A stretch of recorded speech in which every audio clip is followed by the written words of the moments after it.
Hello everybody, welcome back to Brain Better. Today we're going to go over the summary of the book The 5 Levels of Leadership written by John Maxwell. Make sure to watch until level 5 because that's the highest and the most ideal level of leadership that we should aim for in our leadership journey. Also, if you find this video value-adding, make sure to subscribe to our channel so that we can continue to provide more values to you through our videos. Now, let's get straight into our topic today, The 5 Levels of Leadership by John Maxwell. Level 1. Position. This is the lowest level out of the 5 levels of leadership. At this level of leadership, people follow you because they have to. They follow you out of obligation. They follow you because of the authority given to you through your title or position. In other words, they follow you because they have no choice. Imagine you've been working in an organization for 10 years, and one day your boss decided to hire a new manager. Let's call him Michael. You know nothing about Michael. You don't know who he is, you don't know where he's from. And you might even be wondering what's so great about Michael that got him hired. He may be your boss now, but he's never your leader. Neither are you his true follower, but merely his subordinate. You are following him simply because he ranks higher than you, or else you're gonna get fired. In situations like this, it's indeed very hard for anyone to give their 100% effort. Most people will only give the minimum amount of effort to leaders at this level instead of going all in. If you're at this level of leadership right now, don't feel discouraged because, like it or not, we all start from this level. The more important thing is whether we continue to dwell at this level or do we grow into higher levels and finally to the level 5 of leadership. Level 2. Permission. At this level of leadership, people are starting to follow you because they want to. The whole idea about the level 2 of leadership is relational leadership. In other words, you win the hearts of your followers through building connections with them. They no longer follow you because you are in a higher position than they are. They are following you because they like you, because of the authentic and trusting relationship you have with them. But the question is, how do we build a relationship with our followers? Well, let's go back to the scenario earlier. So after being in the organization for some time, Michael has started to get to know more of his people, including you. He's an exceptional listener who is ever ready to lend an ear to anyone around them. Not only that, he's super observant. He observes everyone's personality and working style, and everyone feels so comfortable around him. And the best thing about him is he's a humble learner. At this point of time, do you feel like you would want to follow Michael? Indeed, being a relational leader requires the 3 things above: listen, observe, and learn. And on top of that, a servanthood attitude. You serve your people, build a genuine relationship with them, and you make them feel valued. Now let's go to level 3, production. The production level is all about people following you because of what you have done, what you have accomplished for the organization. You are now an effective and productive leader. You have clear and communicated goals and vision. And not only that, you have successfully brought results and great outcomes to the organization. You walk the talk and you're starting to earn credibility from your people. Your people are confident in you because not only are they connected to you, more importantly, you're a role model to them. You constantly communicate your goals with them and you always deliver. Well, let's go back to Michael.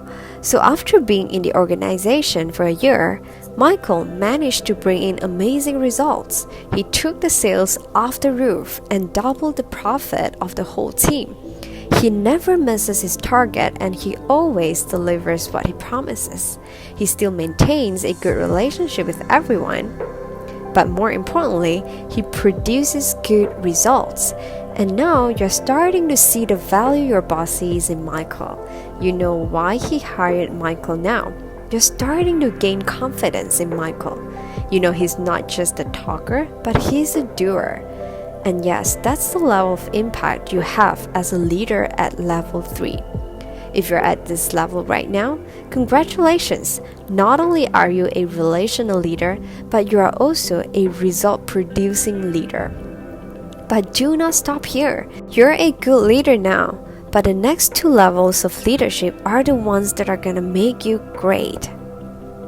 Level 4, people development. Well, level 1 to 3 are all about the leaders themselves. It's mainly about their title, the effort they've put in to connect with their people, and how they've produced good results for the organization.